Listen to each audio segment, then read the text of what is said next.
Hey, sportspreneur fam. Today we're diving into some of the wildest, most shocking moments in NBA history.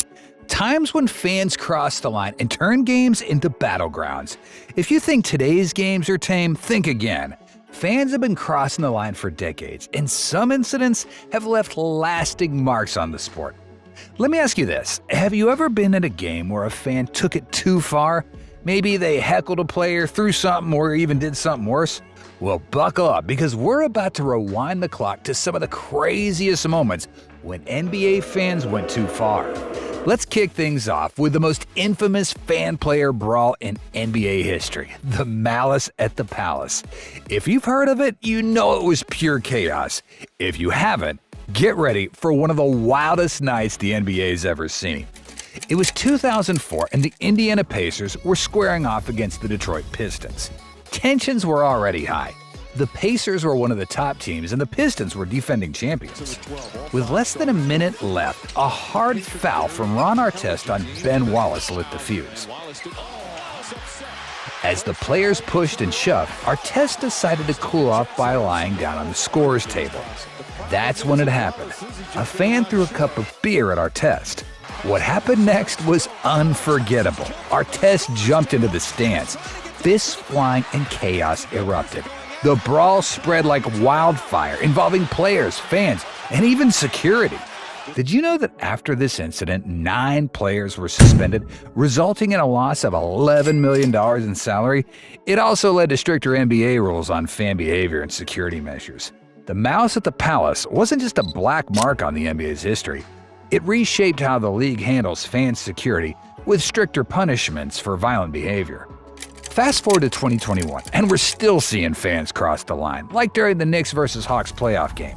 The Madison Square Garden crowd was as wild as ever, with New York fans booing and heckling the Hawks star Trae Young.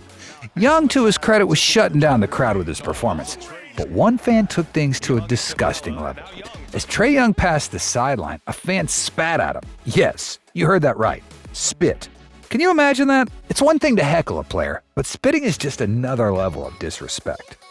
Trae surprisingly kept his cool, but the fan was quickly removed and banned from the arena. It's worth noting that the NBA has zero tolerance for such behavior, and that fan found out the hard way. Now, let's talk about Russell Westbrook, a player who seems to attract fan controversy wherever he goes. Over the years, Westbrook has dealt with more than his fair share of unruly fans.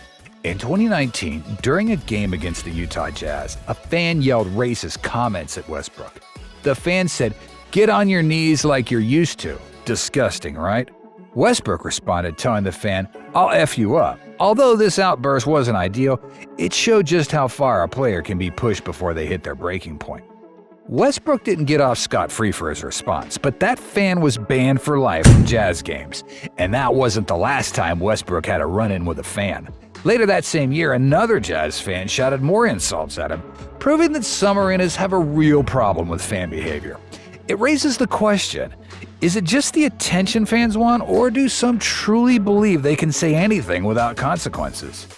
Even the king himself, LeBron James, isn't immune to fan misconduct. One particularly notable incident occurred in 2021 during a game against the Indiana Pacers. 2 Pacers fans took things way too far by making disgraceful comments about LeBron's children and wife. We all know sports are competitive, but bringing someone's family into it, that's crossing a serious line. LeBron didn't let it slide. In a rare moment, he pointed the fan out to the referees, and they were escorted from the arena. The message was clear. Family is off limits, no matter how heated the game gets. What would you have done in LeBron's shoes? Would you let it slide or call him out just like he did? Now, back to Russell Westbrook, because controversy seems to follow him wherever he goes. During the 2021 playoffs, the Washington Wizards were facing the Philadelphia 76ers.